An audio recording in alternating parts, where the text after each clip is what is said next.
Okay, how's everybody doing? I need the share screen function. Done.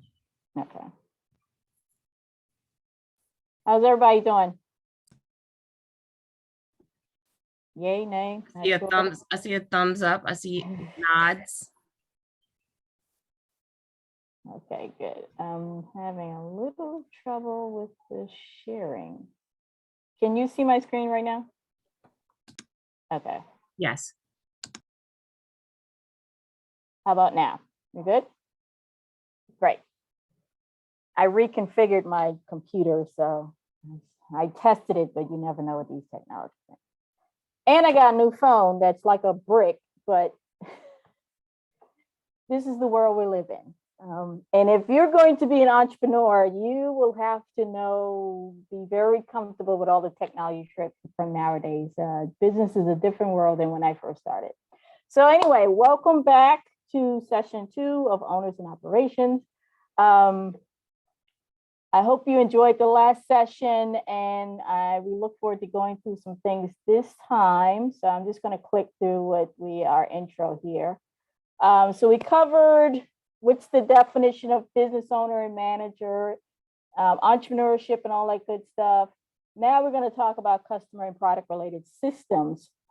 And I just want to remind you that a lot of this stuff weaves together. So after a while, you start to get the rhythm of some of these systems are repetitive because it's all about linking them together to form a very functional business that's effective, serves its purpose, and is profitable for you.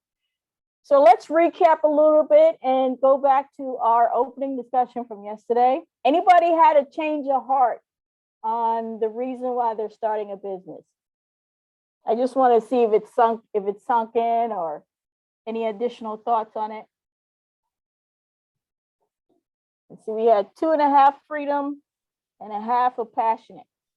We still feeling that way?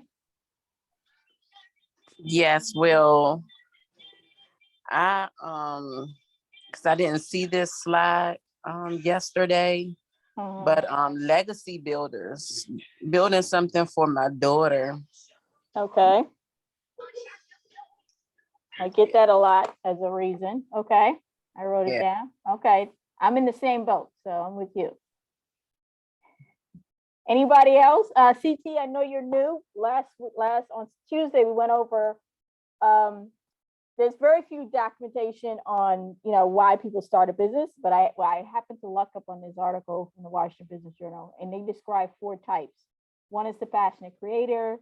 Second is the freedom seeker. Third is the legacy builder. And then those who have to start just out of pure need for whatever reason. You want to take a stab at which one you might fall into? And then we're going to check in every session to see if it changes a bit. Okay. I think I'm passionate creator. Oh, okay. Passionate creator. All right. Yeah. Okay. I get it. I'm not in the boat, but I get it. But okay, we'll see how it turns out. So just a quick recap. We talked about business owners versus the business manager. I think we all agreed that we're going to probably be owners, operators, meaning you're going to be in the trenches, managing your business. We talked about the difference between entrepreneurship and ownership, and how entrepreneurship is more of a mindset and not just a legal term in terms of the business owner just being the legal person and responsible for the business. We reviewed the entrepreneurial process, step 1 through 5. There are variations of this, but it's ideas, opportunity, planning. You launch, you grow, and you repeat the process to continue the company's growth. We talked about managing a little bit, because if you're going to be an owner operator, you have to understand all of the functions, not just the systems of the business, but the functions you have to carry out, because most times, as you start out, it'll just be you. So you need to manage yourself, okay? And so a lot of what we talk about today is going to center around framing the work in terms of documenting how you're going to approach building your business. And a lot of it is about scheduling, because all the documentation that you need to write down about the systems you're building in your business, you need to schedule the time. And I give you a quick trick right now. You do not have to work on the planning every day, all day. You do not have to stop what you're doing to work on the planning, but you do need to schedule time. And if all you have is 1 hour a week, then that's what you do, but you have to stick to it so you can build up that habit. Okay. We talked about the business systems. We went over the legal, which included compliance, security, record keeping, and all the other risk management, such as insurance, policies and procedures, etc. So tonight we're going to branch out and talk about the production and marketing. And as you can see by all these arrows, they all overlap with one another. So some of the things we talked about last time will come up again, and you will start get the rhythm of it, right? Lastly, we covered last time, wrapping up, the business is just a system made up of many systems. And so we're trying to break it down so it's more digestible, so you can plan your plan of attack, so to speak, to start your business. All right, so let's get into production. So in my definition of a business, I say that a business is an operation that provides a product or service and a customer experience. But the most important part of that definition is that it has to be a valuable product or service. And when we say valuable, we're talking about the value proposition your business is going to offer the customers. And so the value is the benefit that your business promises to deliver to your customers. And you have to deliver every single time. And the key to this value that we got to recognize, it's not how what you think is valuable, it's what the customer perceives as being valuable. And so they will not only perceive it in terms of the item they receive from your business or the service, but they will also consider how it was delivered, what was the experience like, and then how do they acquire it, et cetera, et cetera. So it is a bit of a process you gotta have to digest. And a lot of people fight this because they want to sell what they want to sell.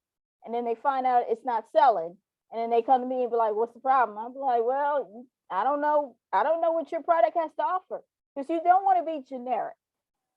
And anybody can pick up, go to a warehouse, buy some product and sell it. You don't want to be generic. You want to find the specialness of what you're going to offer to the customer. And everybody has a specialness.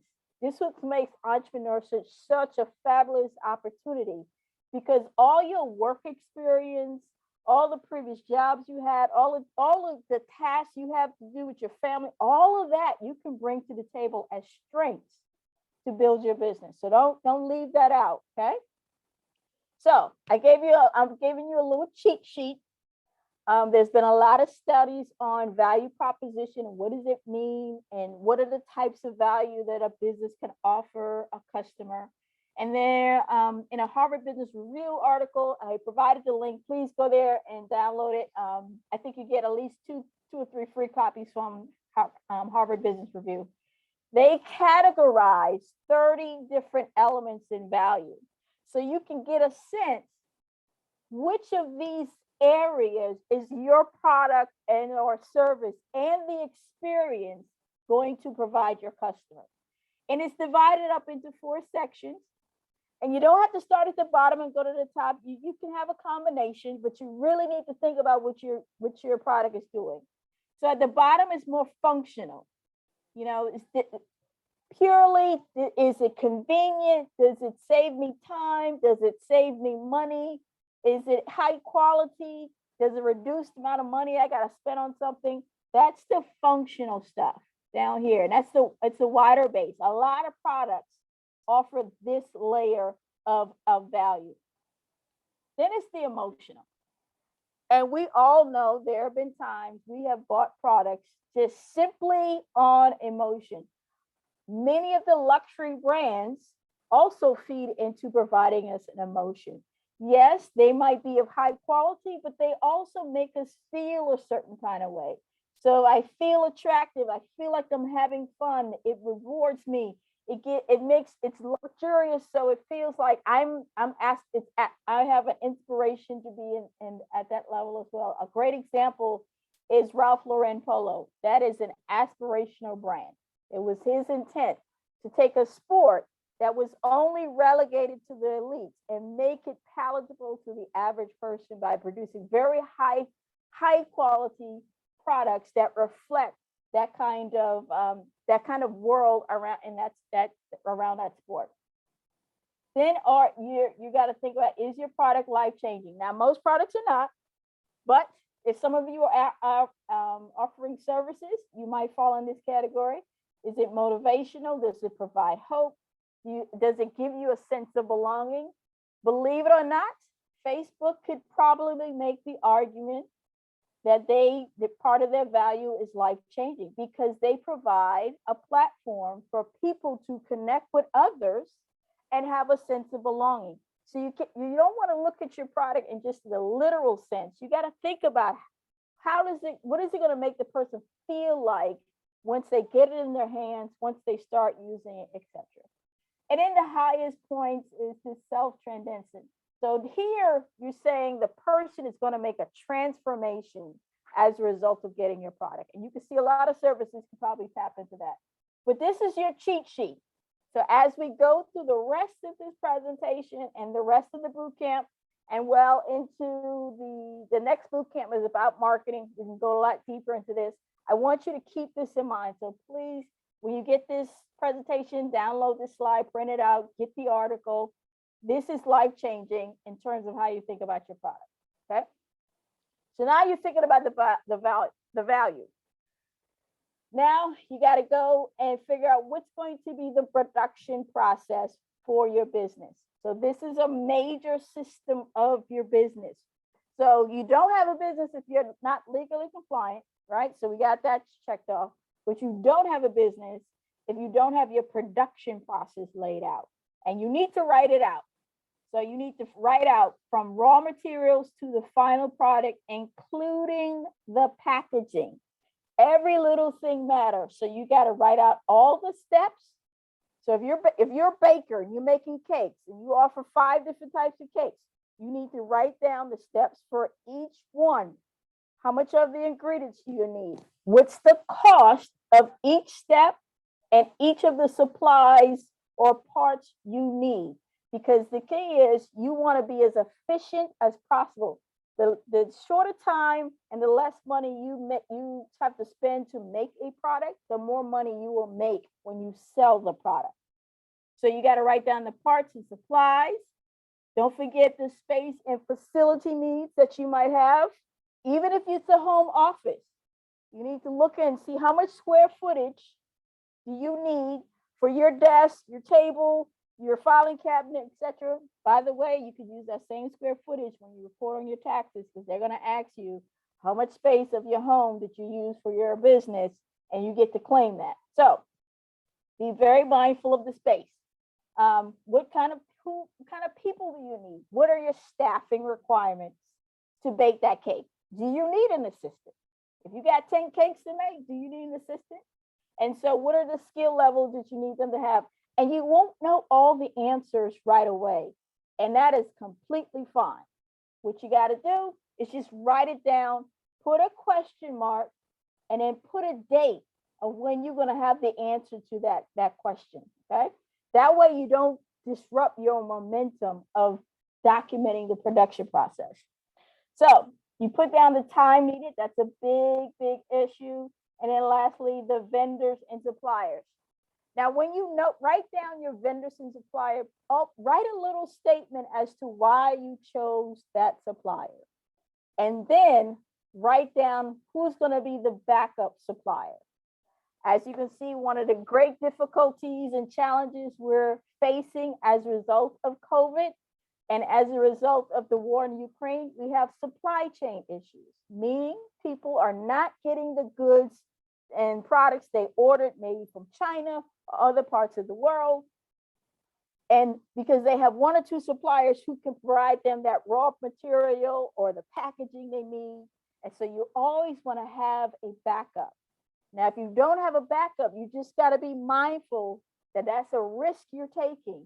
Sometimes you can't find a backup right away, but you just got to be mindful of it so you can have a little prep plan in case things go wrong. You have some idea of how you're going to remedy it. Okay. Now, for all of these raw materials, the final product, you want to calculate all costs. So for everything you write down, you want to write down how much does it cost your business. Okay. That's parts, supplies, labor, overhead, whatever categories that you may have based upon your product. The next thing, you want to have a system that tracks the progress of the raw materials to final product. Now, for some of you, it's not very complicated. You're baking a cake. It takes you X amount of hours. You kind of do it all in one sitting. You start, you bake, you ice it, you package it, it's done. Others of you might have a more protracted process. So you've got to know what's the time period and if there are gaps in which you have to wait for the product to be done. So the thing you have to keep in mind is what you want to right here. So stock levels, because you want to make sure you have enough of the raw material, you have enough of the product being made to meet whatever demand that your customers have. And luckily for you, most of the accounting systems can track that for you, and it's called work in progress. And we'll talk about that more when we get to the accounting system, okay?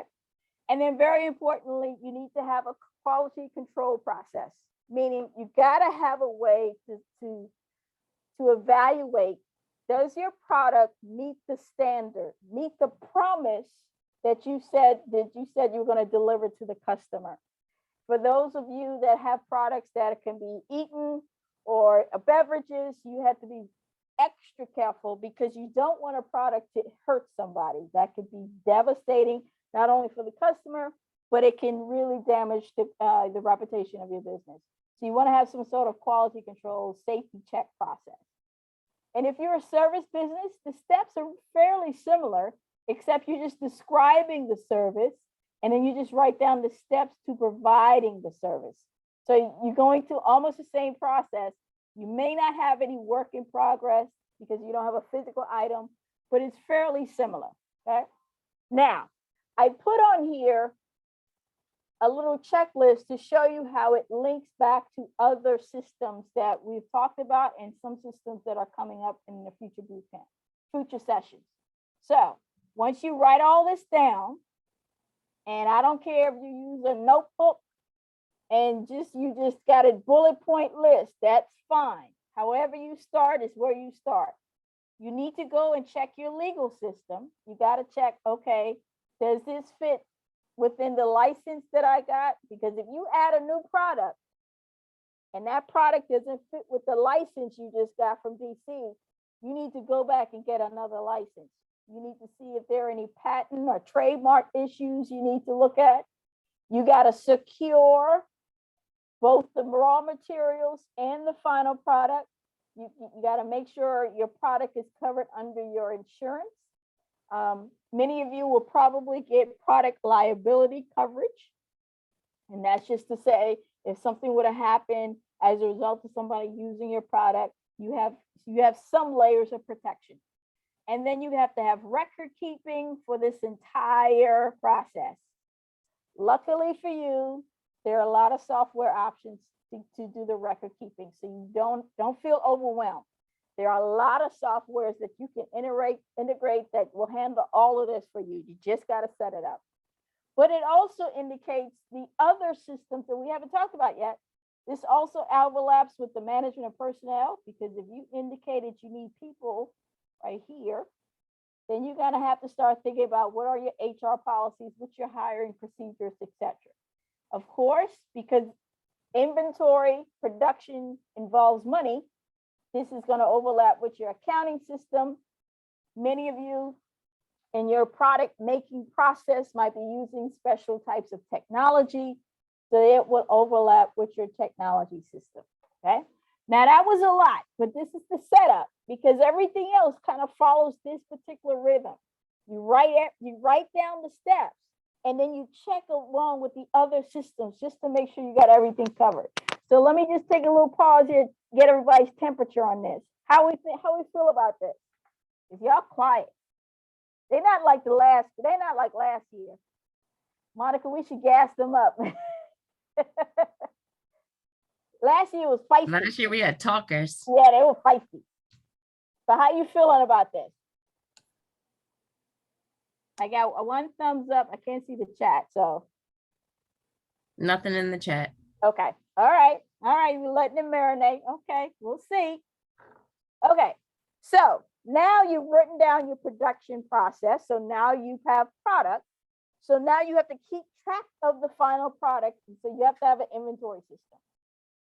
Your goal, as much as possible, is to keep track of your inventory in real time. You always want to know how much do you have in stock, because it's critical when you start doing your marketing. You want to make sure you have enough product in stock to feed the demand that you're generating from your marketing efforts. So you want to track your stock levels. You want to pay attention to those that are the most expensive. And then you want to be able to identify those items that are not selling. Now, this is where a lot of small business owners get into trouble, because they have an emotional attachment to the product. It's not selling, but they still want to try to sell this thing. And so, you know, you got to make very smart decisions. Now, if you say to yourself, you know, because I don't want you to disregard your gut feeling, right? Because your gut will help you in being in business. I don't want you to disregard your gut feeling if it says to stick with it. But you got to be smart that if it's not selling, you do have to change your tactics to get it to sell. Because maybe you're not advertising enough. Maybe you're not demonstrating the product correctly. Maybe the packaging's off, so people don't know what it is or something like that. But be very mindful of your emotional attachment to the product.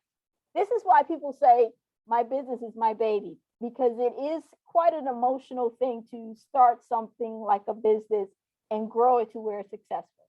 Anyway, so next thing you want to think about is one approach you can use if you have products on the shelf as a first in, first out.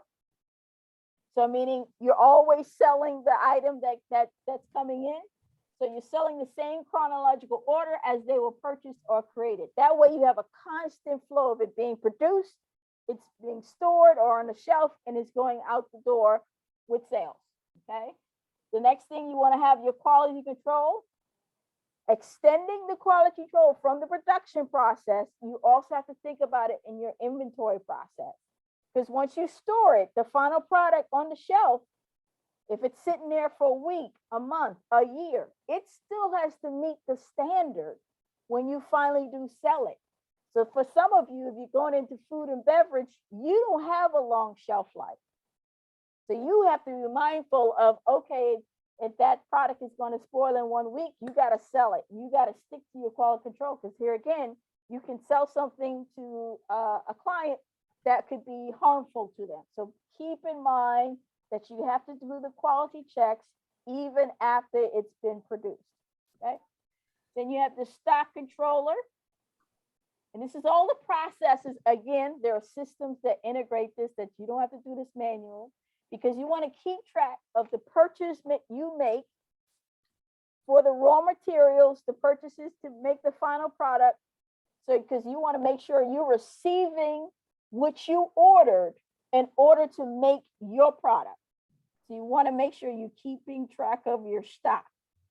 You also, when you have all of this in a system, you want to do which is called forecasting. So here's when you do all your analysis. You're going to look back to see what were your sales trends. How long did it take you to make the product? You know, when did it sell best, so that you can make future decisions on how much product you'll need. Because what you don't want is to fall short when there's demand. And then you don't want too much product when there is not enough demand. So you want to be analyzing your data that you're getting from your inventory control system. And then lastly, I wanted to add in here just some basics about SKUs. If you have multiple products, you might want to think about using a stock keeping unit system. And it's just a code that you design, and there's a lot of examples of how to do it, so don't fret. that everybody's seen it on when the barcode, when they bought something at the store, there's a line of letters and numbers, and that identifies that particular type of product. Maybe it's the size, the color, all the variations, so that in your system, it can keep track of which one is selling. So you won't be like, oh, the black t-shirt is selling. You can say, oh, the black t-shirt with the white lettering is the one that's the hot seller. That's how you want to be as detailed with your information, right? So here's just some examples of what SKUs look like. We've all seen the barcode, right? So this is the universal product code. There's a universal product number. Don't worry, there's software that'll generate this for you because this all is standardized, okay? There's standardized for this. So you tell the system, what are you selling? It will generate your barcode, but it's the SKU here that you will develop, okay? And so I provide two examples here. This company, they used letters and numbers to identify the product, the size. There's some variations, the model number and the name brand or whatever the case may be. And then in this one, I got from Amazon.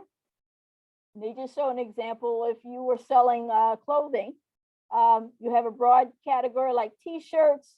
You'll have a color that's blue, and they indicated it's a size. So BLM would be a blue t-shirt, size medium. And then they had some other letters that could be other notations for you. So here again, there's software that can help you do this so you don't have to feel overwhelmed. Once you recognize that this is what you have to do, there is software out there to help you get it done, but you have to be mindful of the kind of details you need to have on your business. Okay. Any questions so far? No, we good? Okay, all right. So just wanted to provide a couple examples of those systems I talk about. So one of them, particularly for those who are selling actual products, there are point of sale systems called POS that not only take care of the sale transaction, like they set the payments for you, process all the information, collect information about the customer, etc. But they also include inventory tracking, vendor management, as well as the staffing and other customer loyalty programs you have. So I just provided examples, and there are various ones for various types of businesses, for various industries. So if you have inventory, just know with that basic information, you can get a system and you can set it up where it will manage all of that for you. But you will understand, okay, I need to go back and look at the data, look at the reports, and make decisions on how much I need to be in production, how many units I need to have on stock, and and match that up to your marketing efforts. Okay. I think the one that's most commonly known is probably Square, which is now called Block, and Shopify. If you have a web-based retailer, I actually have a Shopify, and then I included these others because some of you are still thinking about what kind of business you're going to be in. So just know there's software support for all of it. Okay. Now, distribution. So now we've made the product and we wrote all the steps down. We have the inventory, so we have some final product all packaged up, ready to go. We wrote all the steps of how we're keeping that, stored and quality control. Now you have to think about how do you get the product to your customer? Because you have to think about, thinking about the value you said you're going to deliver, what's the most appropriate and effective channel you're going to use to get the product to the customer. And so there's 3 basic channels. There are now variations to this as the internet is used more prolifically for business and delivery of goods and services. So one, you can be direct, right? You might have heard the expression direct to consumer. So somehow the consumer is going to buy directly from you, meaning off the website, or if you're selling at the farmer's market or whatever the case may be, they buy it directly from you and you provide it directly to the customer. But you might have the greatest level of control with the direct method, but it also has some costs associated because you got to make sure you have the warehouse, the storage, the production process, as well as the salespeople to sell the product. Now, when you're starting out, all of that is you, but that's okay. As long as you know that this is the method you're going to use, then you can build a system around that. The other options you have are indirect, in which you can sell to wholesalers. So wholesalers buy your goods and then they go around and sell it to retailers. Okay. And then the retailer is the one that can sell it to your customers. Or you can sell directly to a retailer and then they sell it to a customer. You can see that based upon your distribution method, you're going to have a different marketing strategy, right? If you're selling direct to consumer, you're going to want your ads to speak directly to the consumer because you want to be in touch with them. If you're selling through a wholesaler, you got to now inform the customer where they can get your products and services if they're not coming directly from you. Okay, so just think about that. Now, if you sell to wholesalers or retailers, some of the challenges like storing your product, they will take on some of that responsibility. So there's a trade-off there. How much control do you want to have? How effective you want to get the product to your customer? And then how much do you want to give off to somebody else so your business can focus on other things? Again, think about the value you're offering to the customer, right? And I included here some details. You got to think about the logistics, facilitation, and transaction as part of the process, but I wanted to show it in a very visual way. So based upon what channel you use, you got to make sure you're tracking the selling and payment to the manufacturer. And you got to make sure you're tracking, if you choose the indirect route with wholesalers, with a wholesaler, you got to make sure you're tracking the delivery of the product to the wholesaler, the payment from the product to the wholesaler. So you got to make sure you're tracking that information, even though you're not the one directly providing it to the customer. And then if you're the retailer, of course, you have to handle all the transactions and you have to figure all the logistics to get the product to the customer, as well as making sure you're processing payment, et cetera, et cetera. Now, here's the thing about this slide. A business can be all of these. You can be the manufacturer, you can be a wholesaler, you can be a retailer. The reason why I say that is the example you can think about is Amazon. Amazon didn't even start off as a store. They just started off as a website that sold books. It was so, because the internet was so new. Today, Amazon is not only a manufacturer, so they have their own branded goods called Amazon Basics. They are also a wholesaler. So every time you see this truck, they might be delivering to other businesses. They might not just delivering to your neighborhood, but they might be delivering to other businesses, as well as they deliver to retailers. Now, the last part of Amazon's strategy you might have been seeing recently in this area, they now have their own stores. So Amazon is also a retailer that's direct to consumer. And I put in here that they also, even though they're known for goods and products, they provide a service. Here's the tricky thing about if you sell a product. If you sell a product, you're also providing a service. That might be the delivery, that might be the technical support, whatever the case may be. So you can't just only focus on the product. You have to focus on the service. How many of you have been to, your favorite food place, homegrown food place? The food is great, but the cashier has an attitude every time. That's what I'm talking about, right? The food, they got the final product right. The packaging is cute. They give you enough ketchup. They give you all your silverware. They give you a lot of napkins. They don't skimp on none of that, right? And if you want a special request, you know the guy who's cooking, you know, the wings, and he does it up for you. But if you forget the person at the register, the person at the taking the orders, that's part of the experience. So you have to pay some attention, making sure that matches up with the final product that you offer.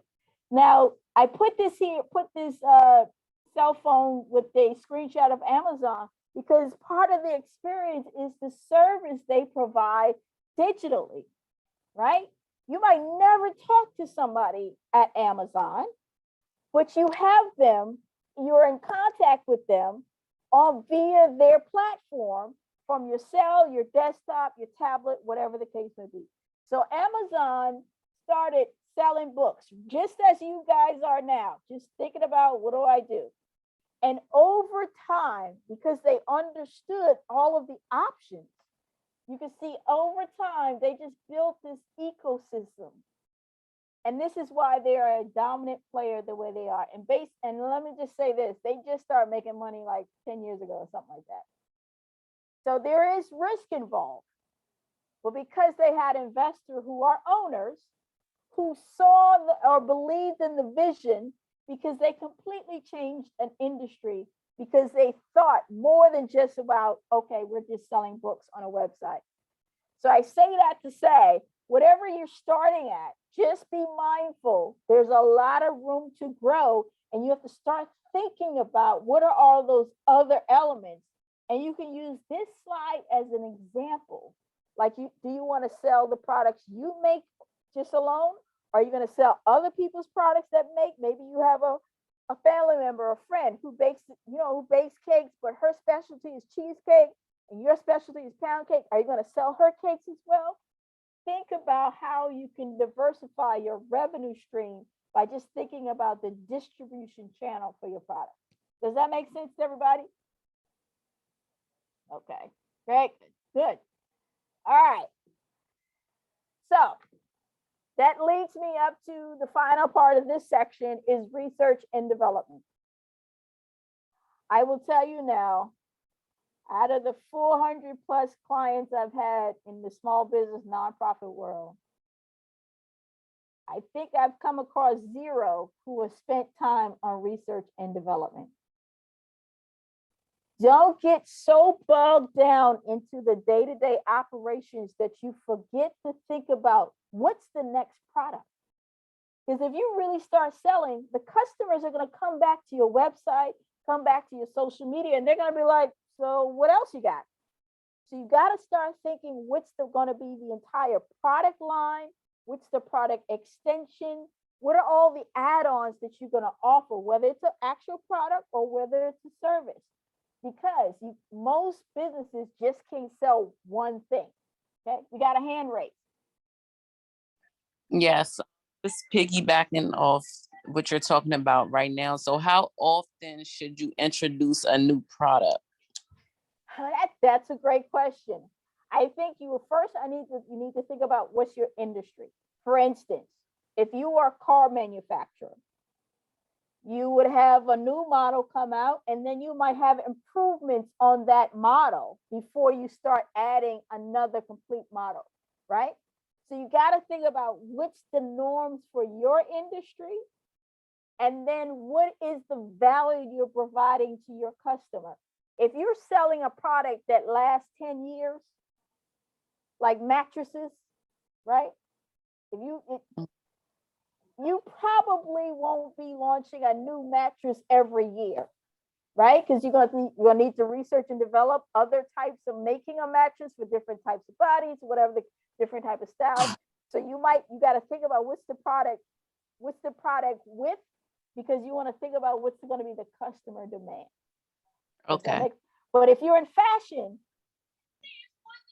then every season you got to have something come out. Does that make sense? Yes. And then they're tricky because they plan for their season almost a year ahead of time. Yeah. So if you're going to go into that world, you got to understand that and then know how you're going to do it differently. Okay. Yeah. Great question though. Anybody else? We have a question in the chat. Okay. Is from Jimmy Pan. Jimmy, do you want to say your question out loud? No, go ahead. You can say it. Okay, the question was, what options are available for brand new nonprofit business to contribute to the bipartisan initiative? Say that again. What options are available for a brand new nonprofit business to contribute to the bipartisan initiative? That's the funding from Biden to for the I guess infrastructure for the country, Okay, and I think he's spending like $1 trillion or something. And okay. I mean, as for, because to I guess bid on a or propose a project or something like that. Mhm. I think the procurement people, they would be looking for someone with a track record, the business with a track record. But because I'm brand new and Yeah, I was just about to say that. Yeah. Luckily for you, I do small business and nonprofits. So you hit on something very, very important, not only for nonprofits, but for small businesses. Because if you're a small business and you want to go for government contracts, you're going to have to build a resume for your organization. You're going to have to track all your achievements. The biggest thing they're going to want to see is they're going to want to see your financials. Because if you have your financials in order, they get a sense of how well you're running the business.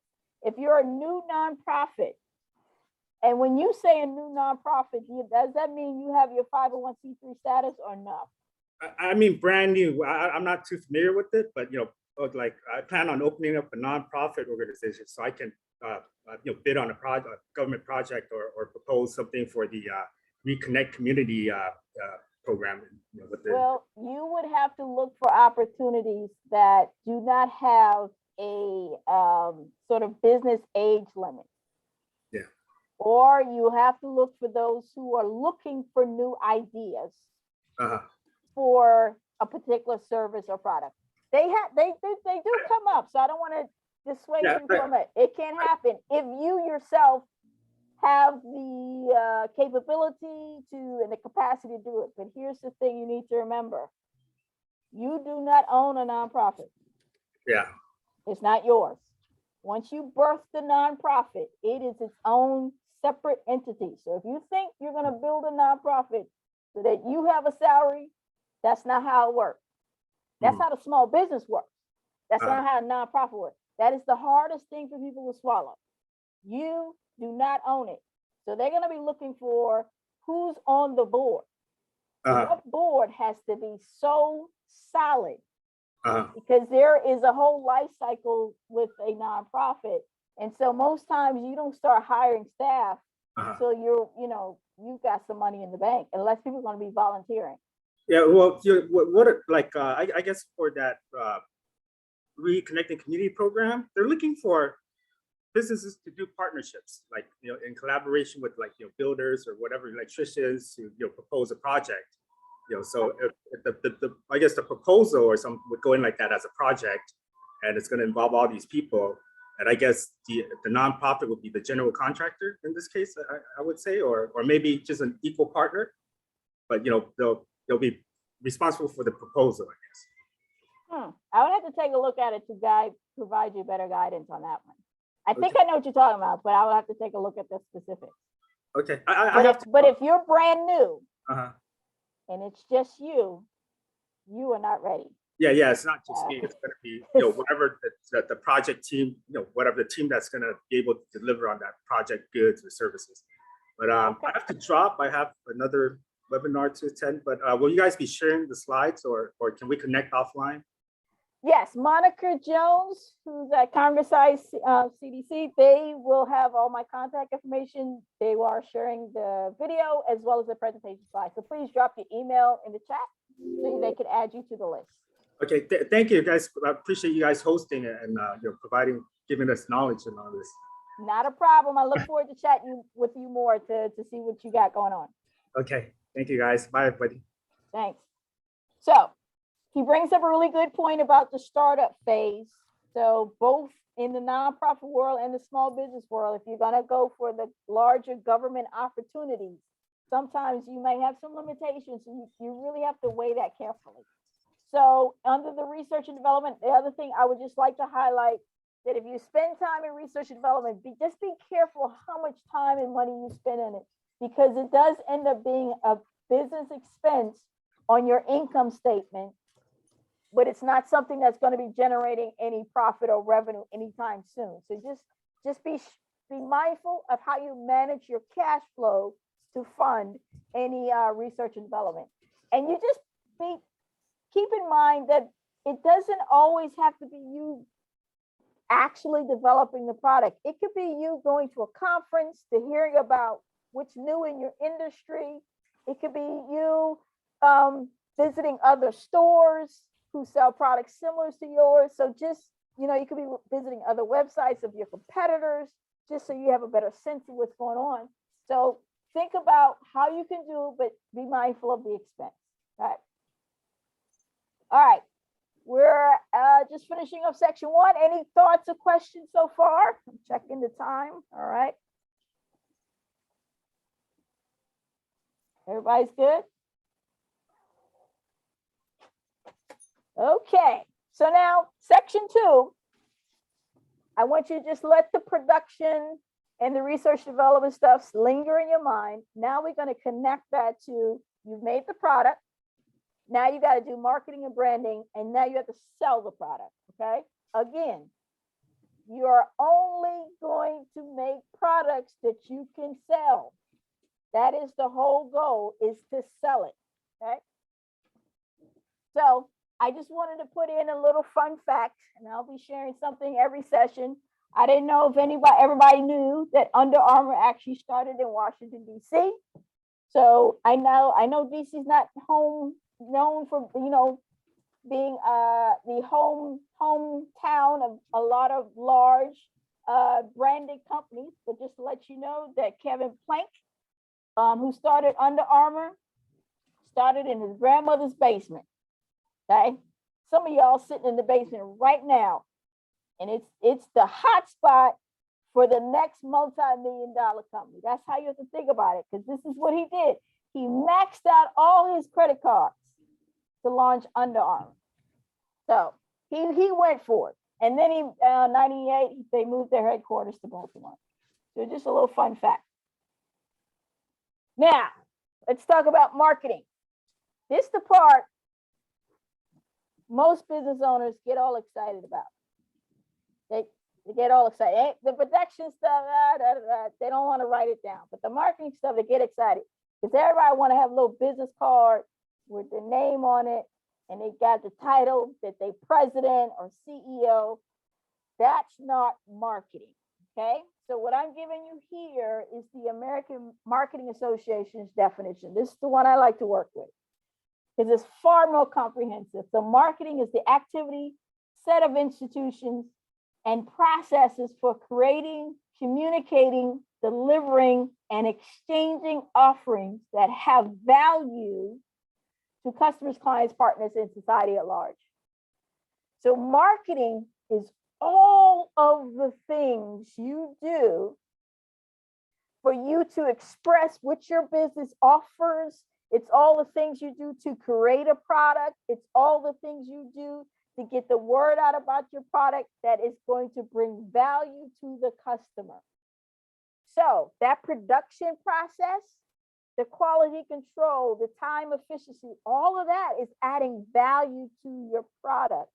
The packaging, how it's delivered is it through Amazon and their packaging? All of that is part of marketing. The website, brochures, business cards, those are just the things. Those are just the things that are assisting your business to communicate that value, okay? Any thoughts about that definition? No? Y'all just taking it all in? Okay, so I think next month we have a whole boot camp on marketing, but I just wanted to give you a nice snapshot that this will get you started. If you just use this is a very fundamental principle in business regarding marketing. There are the 4 P's of marketing. It's place, price, product, and promotion. These are the things you have to determine. So number 1, you got to determine which product you're going to sell. You might have a range or product line. Which one comes out first? Which ones do you bundle up? Which ones are just only for special occasions? For example, Starbucks sells that, what is it, pumpkin latte thing only in the fall. Doesn't matter how much they sell out, it's geared for the fall. So you have to determine when is the timing and what product selection will you offer at the marketplace. Next, you got to have a price. That's the cost to the consumers, what they have to pay, and you have to make sure that price is linked to the perceived value. If you buy a Mercedes or Tesla, that's a very different value proposition than if you're buying a car from Toyota or some other similar brand, okay? Because the pricing is reflecting what they think you're going to get from that vehicle. If you buy a Toyota, you're buying a sturdy vehicle most of the time, right? Not too many bells and whistles unless you want to add it. That's what you're buying. If you're buying a Tesla, number one, there's a cool factor. Number two, you might be energy efficient, environmentally friendly, and you just don't want a Prius, and you want some style. See, that's a Tesla. That's a different value proposition. So therefore, that's a different pricing mechanism than, say, the Toyota. Next, you want to think about the place. Where are you going to put your product so it's in front of the customer? It's got to be somewhere that the customer sees it. And this is about the advertising. This is about the website. How do you display it on those things? Where do you have it? Are you using the most popular retailers? Are you using wholesalers, if that's your route, that have wide distribution, that fit your target audience? You just got to think about it. Does that product match that place? And then lastly, once you have the product, you have your pricing structure, and you know where you want to promote. Now you got to go forth and do the promotion. Okay. You got to think about the advertising, because you want to make sure that if you're going to say the price, some ads don't even talk about the price. They talk about the value. And you got to say, make sure the promotion is matched to the target market. Okay. Because you're talking to them. Maybe remember, marketing is the communication between the company and the customer. So there's examples of promotion. Could be a social media campaign. You can showcase your product at, let's say, you can showcase your product at like a food market. If you're in food and beverage, you at the St. Elizabeth's, Monica Jones, feel free to add in. There's a market they have on the weekends. You got Farmers market. Yeah, the farmers market on the weekends on the St. E's campus. You got to make sure it matches. Okay. If all you do is write down your 4 P's, you have your product and you describe it. You have written down what's the benefit to the customer. You've identified the right price that you know you're going to generate profit. You've identified the place that will match up with your customer, and you have the right promotional tools for your product. Then you can go ahead and launch a marketing plan. Okay. Now, in our next boot camp, we can go a lot deeper, but this right here is the basic fundamentals you got to keep in your mind. So I'm going to show you an example. When Apple first launched the iPad, they debuted the advertising during the Oscars. Why would they debut their advertising during the Oscars?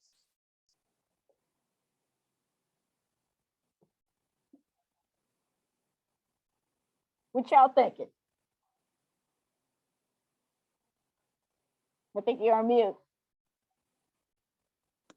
A lot of viewers. I don't know how many the viewership of the Oscars back then, but yes, it was a lot of viewers. So I'm going to stop share for a second because I want to show you the commercial. And Monica, can you drop the link in the chat just in case we have a problem?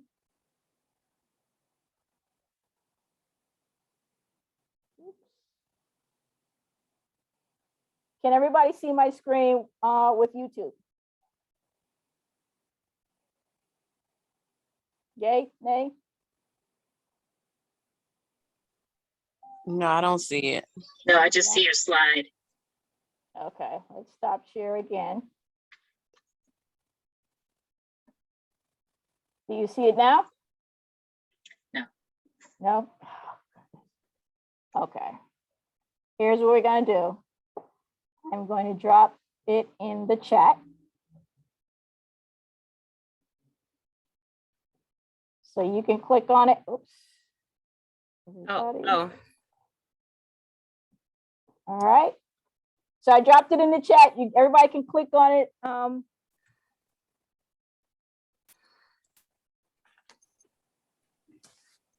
And let me know if you guys are watching it.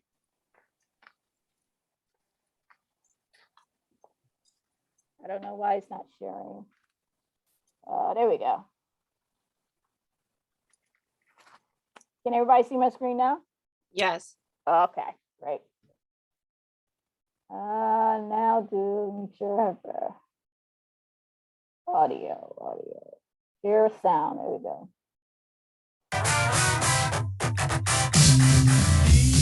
Be the charming type. Take off your gloves and show what they hide. I'll let you cry if you close your eyes.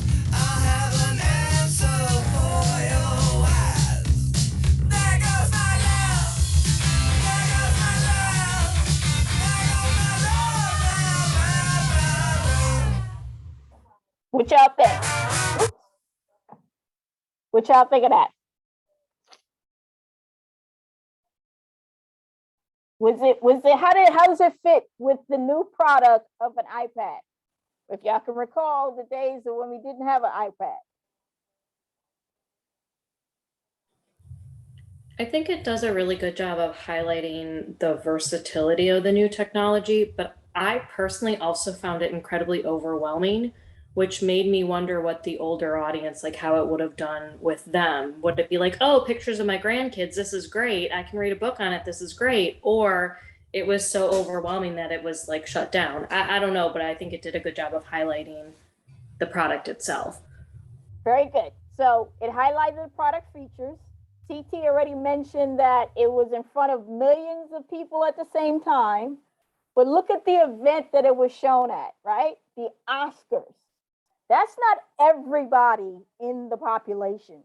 That's a certain group of people who like movies and the range of movies, from your documentaries to your action to your dramas, etc.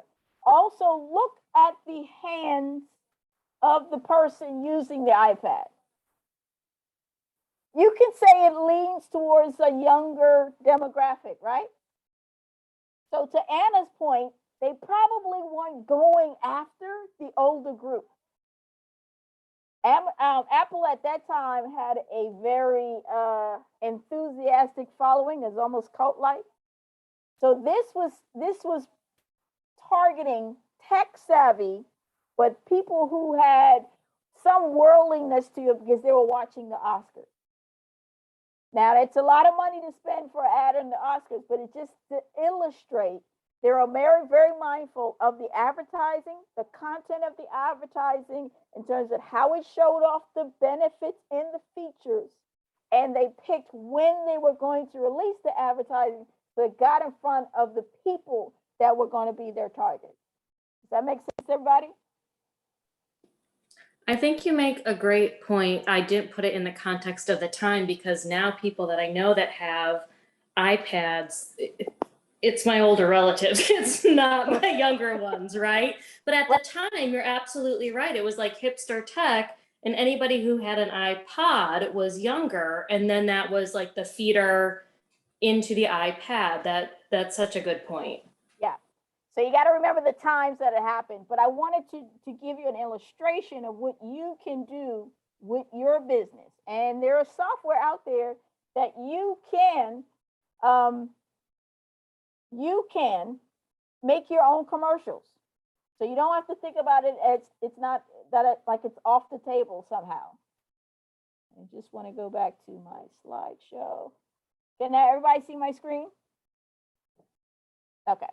So we're back to the iPad, and I put in a print ad, and look at the tagline. It says a magical, revolutionary product at an unbelievable price. But they don't tell you the price. But when you see the ad and you be like, wow, it does all of that, I'm gonna buy one.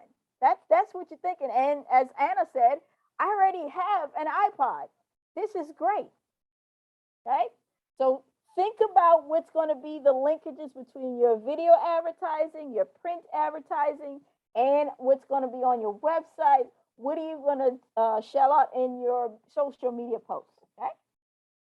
All right. Now that's marketing, communication between you and the customer. Now we're going to talk about branding. And this is our last section right here. So branding, a brand rather, is name, term, design, symbol, or any other feature that identifies one's goods or service as distinct. Here again, when you're trying to provide value to your customer, you're trying to make sure they don't confuse your product, your business with everybody else who provides the same product. So that's why you have your marketing, but now you want to put sort of a stamp on it so that people, every time people see it, they automatically think of your business. Okay. And so the brand is more than just a logo. The brand is intended to build relationship and create customer loyalty. How many of you know people who are so loyal to Apple? They have the iPad, the Mac computer, the watch, and everything else that Apple offers as an accessory. Now I will admit, I got the iPad and the iPhone. They got me. I buckled. I buckled, but I still have a Samsung, so I'm hanging in strong with the Android.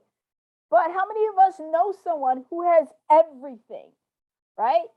And so I use Apple because they're a great example of marketing and branding. So please visit their website and take a look and see the consistency they have and how they display their logos. How do they display their pictures on the website? How does that jive with their print ads or their commercials? So two brand components that we're going to go through today is at least one of them, brand archetype and the brand voice. So there's been some studies, so we kind of look at branding as kind of identifying what's the personality, the character of your business. I know some of you have you ever thought about a business having a personality? Never crossed your mind, has it? But that's how deep it goes, right? So I'm going to show you a couple sample logos. Are any of these distinct in your mind? Do any of these make a company stand out?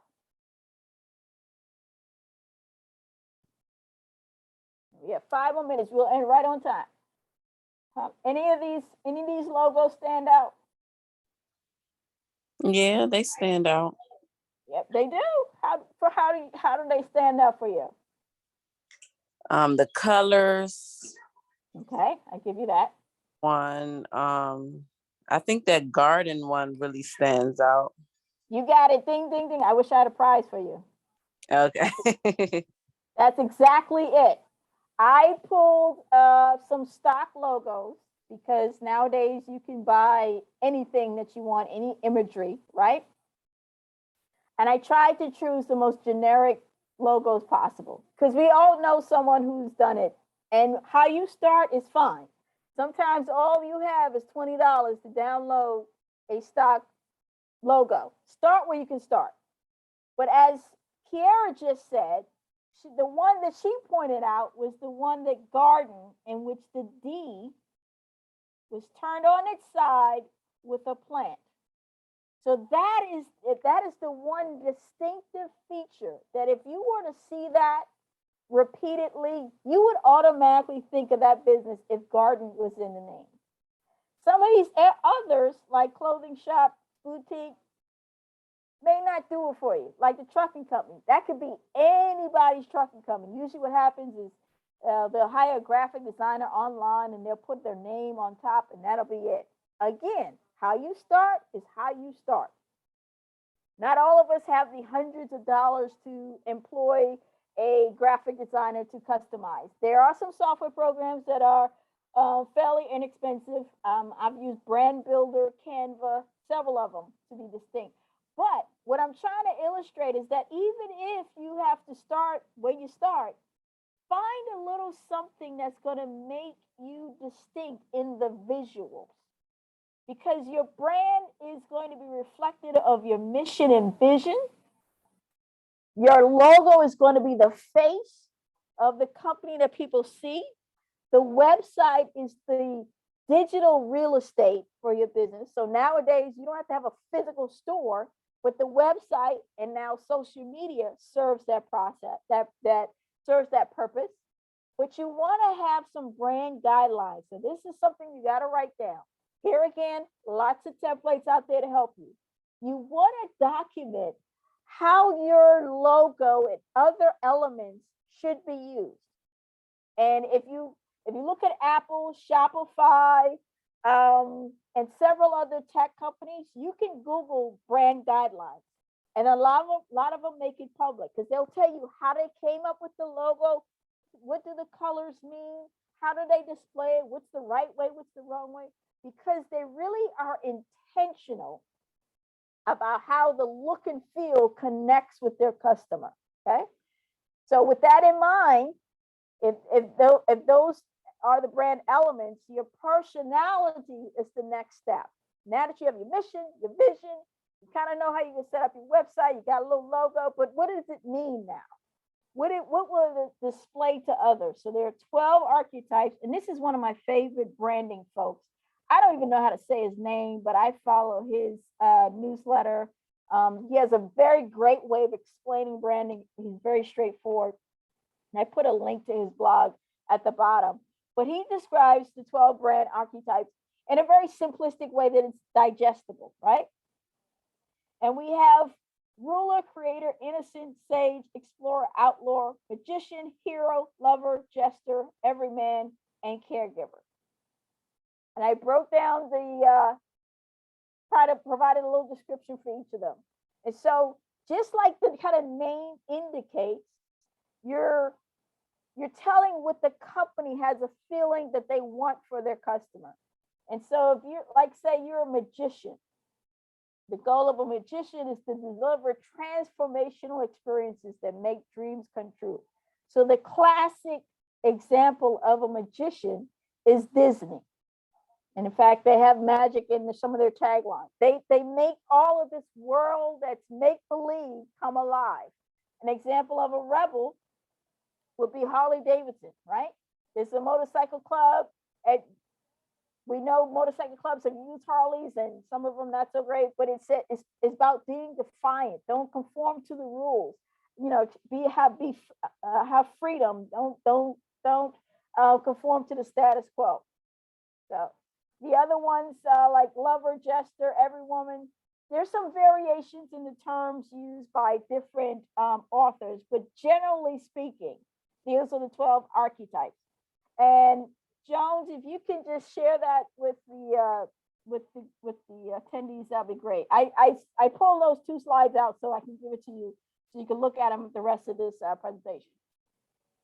So once you looked at all of the descriptions, you try to figure out what is your business going to be about. Now, here's the trick. The business is not you. So if you're making the business about your personality, you got to be very mindful of that personality.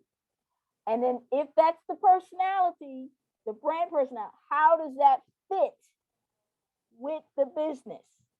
Because you can have mixed messages if your branding is kind of displaying one way, but the product is not in alignment with that, okay? The other element that you want to have that layers on top of that is color. There is psychology around the colors that you choose for your branding and marketing. This goes down to the packaging, display cases, everything. It's all very intentional. So I gave it, this is one of the most common color charts out there. Color reflects emotion. And so each of them have a sort of accepted kind of likelihood emotion associated with each color. There's some variations, like I keep saying, everybody has a different spin on it, but generally this is what most authors have agreed upon. So you have the yellow and orange, and they're more cheerful, warm, inviting. Red tends to be excitement, it's bold. Purple, you sometimes get affiliated with royalty, but also means wise and creative. Blue is about trust and strength. So you can see a lot of banks, they have blue, a lot of corporations that, some of them, sometimes we think they're stale. They use a lot of blue in their logos. Green could be peaceful, health, and growth. So like the garden logo we saw, it's going to have a touch of green, most likely. Anybody in the plant industry, health and wellness industry. And then you have gray with black and white is also used. And black and white can be clean. Black sometimes can come off a little dark, but it also can be named power and luxury. And gray can also be very neutral and reflect calmness. So what I want you to do before our next session is just when you get the slides, take a moment to look at these brands.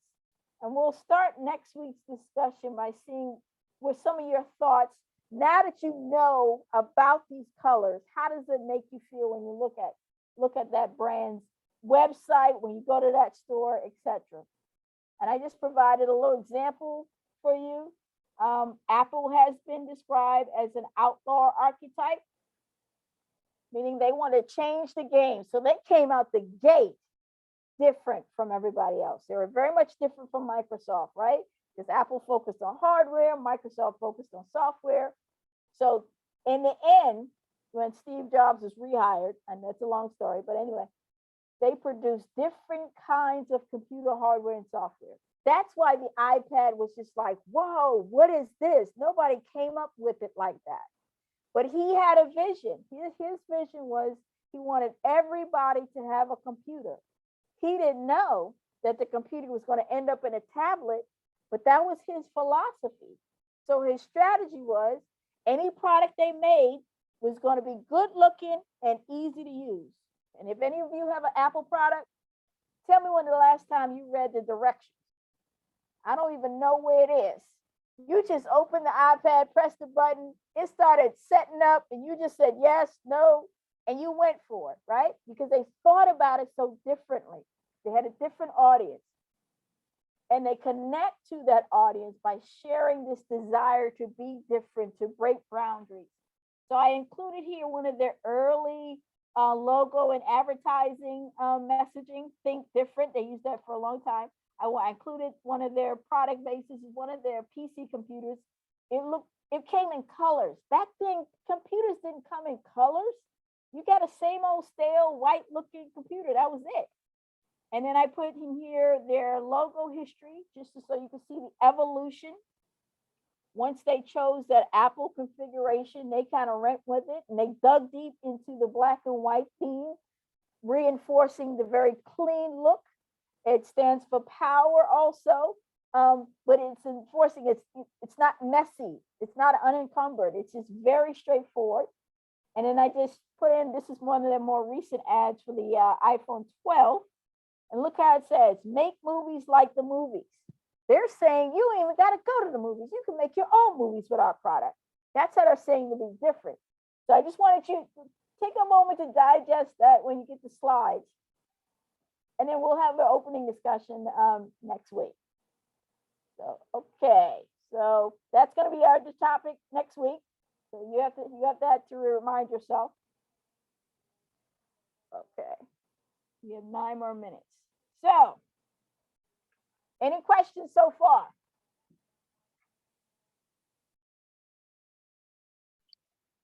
Nope, not for me. For me, how you feeling? Are you overwhelmed yet? Everybody's good? Oops. I skipped through too much. Oh, I'm going back. I think the progression of the Apple logos is really interesting. Like to see how the years, but then that first one from the 70s, I don't even know what that was. Yeah, I remember the it colored surprised one. me too. Yeah. And then like the last three are variations on gray, you know, and the black one only lasted a couple of years. It's just Yeah, interesting to see, like you said, because they took the computer from that gray, beige, whitish, whatever, into color, and yet their logo kind of went the opposite way. yeah. But it's, you know, it's interesting to look back to see the evolution. It also reflects the leadership changes they had.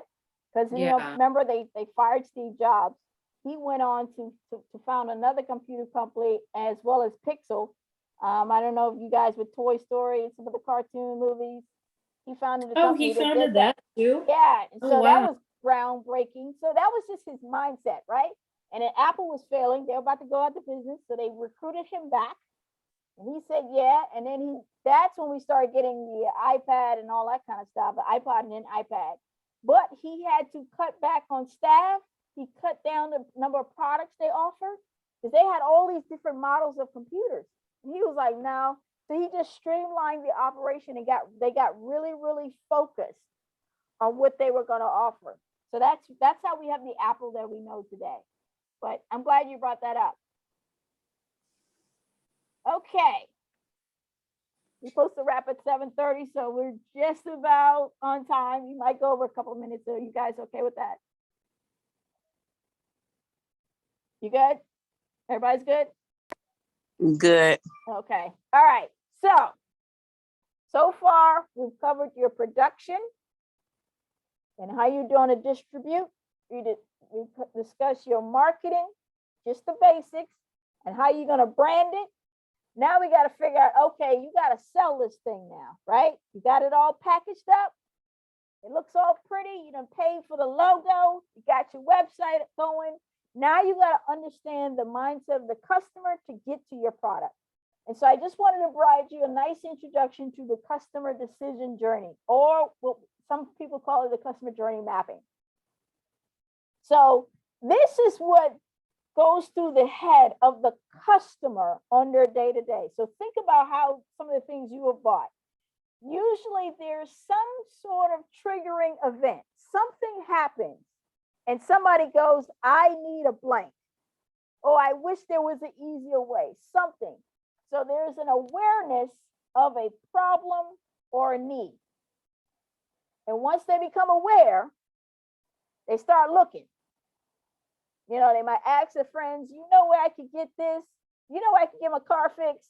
You know, I need a new battery, whatever the case. They might, and a lot of us, we go straight to online. Then we explore all the options because now we're in the consideration and active evaluation phase. So we're going to different, so this is when we go to Best Buy, we look at the product on the shelf, and then we Google with Amazon and say, if they got the same thing, if it's cheaper, if it has more features or whatever the case may be. So we explore options and we try to select between the different options. And we can toggle back and forth for a while. And then after a while, after doing this evaluation as a customer, we then say, okay, this is the one I'm going to buy. And then we make the purchase. Okay. This is what goes in down in the customer's head.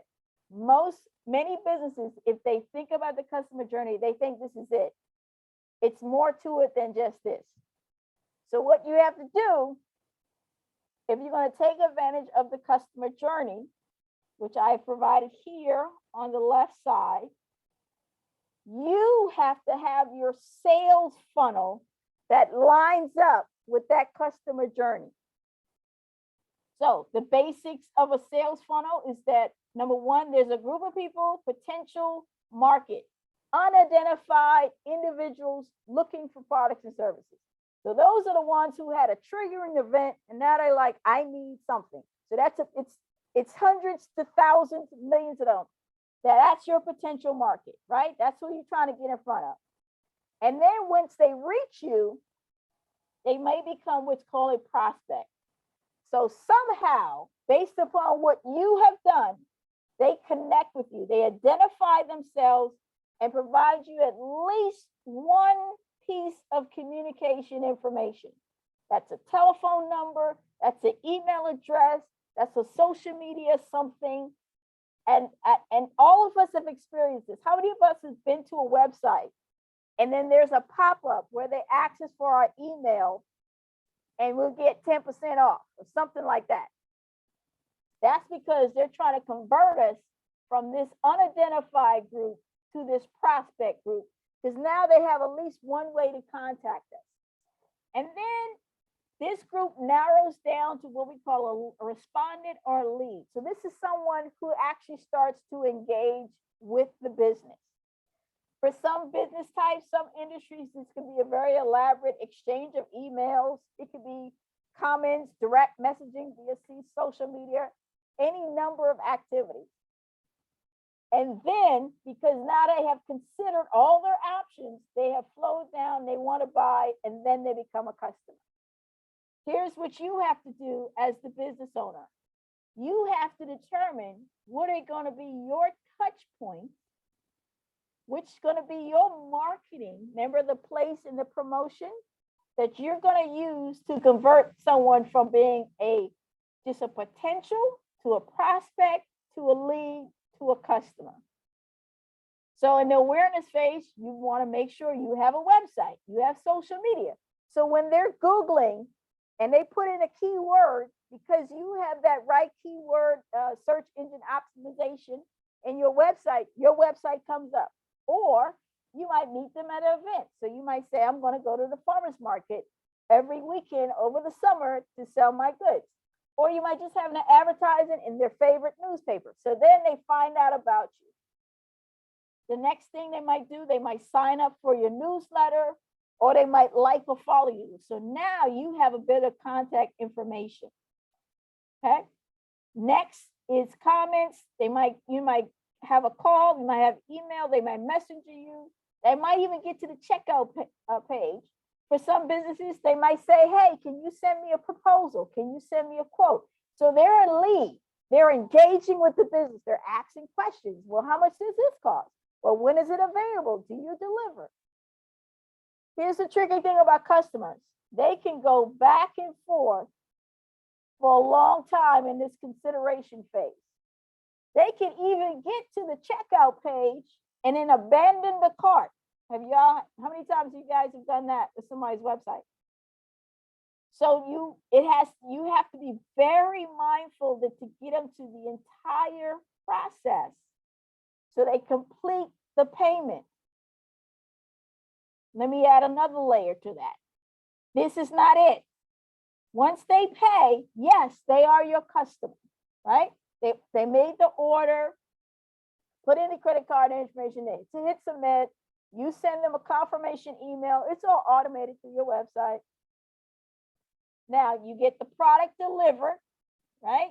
And you have the right packaging, so when the box shows up, they'll be like, oh, yeah, that's the thing I ordered, and it's got your name on it, it's got your brand on it. Then they open up the product and they start to use it. You have to be mindful that the way you can store your product, use your product, and any technical support, that is all part of the customer experience.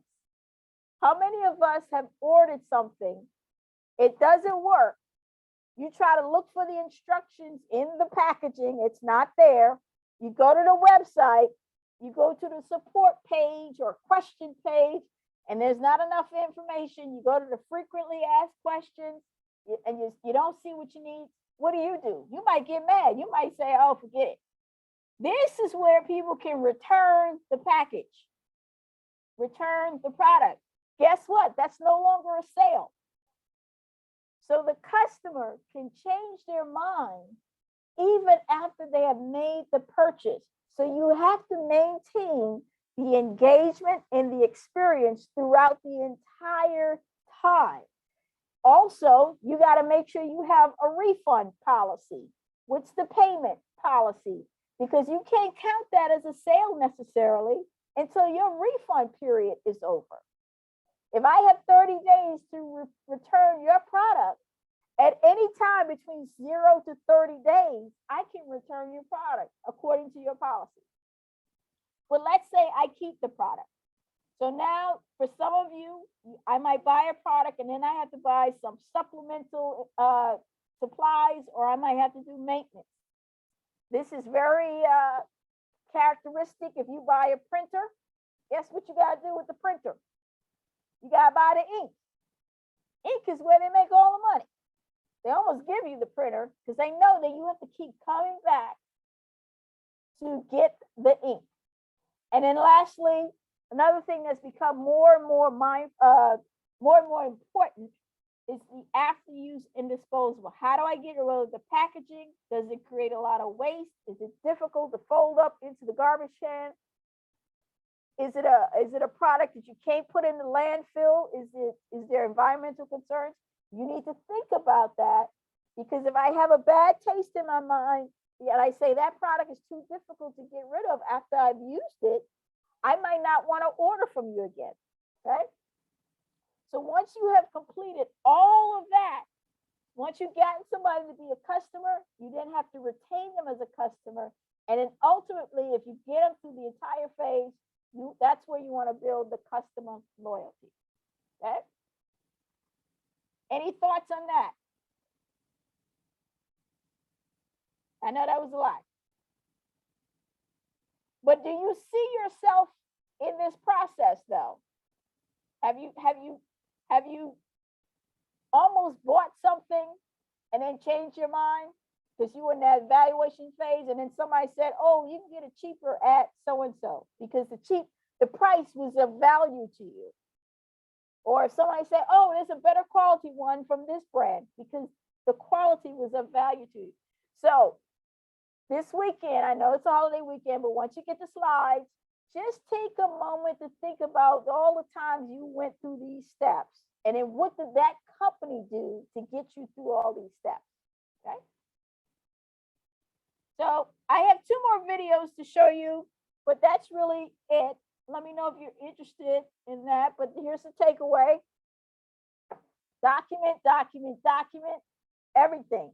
Track your inventory. Spend some time on research and development. Marketing branding is about connecting to your customer. It's not just about the logo. Document your marketing and sales process. Do the same thing you did with production and distribution. And at the end of the day, it's all about creating value to the customer. That's all it's about. Not about your love for the product, even though having passion is nice, but it's all about, does it fit the needs or the wants of the customer? That's what we have for you today. You have finished session 2. There's 2 more sessions left next week, Tuesday and Thursday. We have part 2 of customer and products. So that's where we go into technology, communications, management, and personnel. And then we're going to round up the boot camp by talking about financial systems and data systems. Those are 2 parts that a lot of small business owners neglect to do. Any questions, thoughts?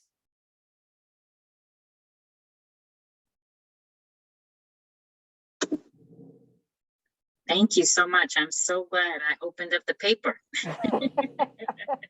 We are too. We are too. And just know that if you have any questions, I'm setting up my one-on-one appointment scheduler. You're going to get a link to all of that. So if you want to just have a nice chat through everything, not a problem. We got you covered. Any comments in the chat, Baldwin? And any questions? Or are we good? No questions in the chat, or only Tiffany shared that, the information so far is really helpful, and she's grateful on that. Great details. Great. And at the end, you're going to get some copies of templates and worksheets that kind of help you through it. So you're not going to be left on by yourself. Trust. Yeah.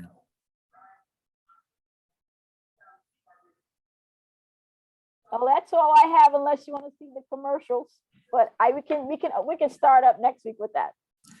Yeah. So if there are no questions, we will definitely be sharing the slides tomorrow by close of business, and that's close of business for us is 5:30. But it probably wouldn't get to you guys before that. And we'll also be sharing the recording. That's pretty much what would hold this up because we already have the slides. We typically upload the recording of the sessions to YouTube and then have it so that you guys are able to rewatch it and, you know, get information that you may have missed from Dr. Walker. All right. I'll be sure to send Sure you you- the slides in the morning so you can send Yeah. them out as soon as possible. Yeah. Exactly. And I'm sure you guys caught everything because there are no questions, right? We have a lot of businesses They that, got to let it sink in. I know it's got to marinate. yeah.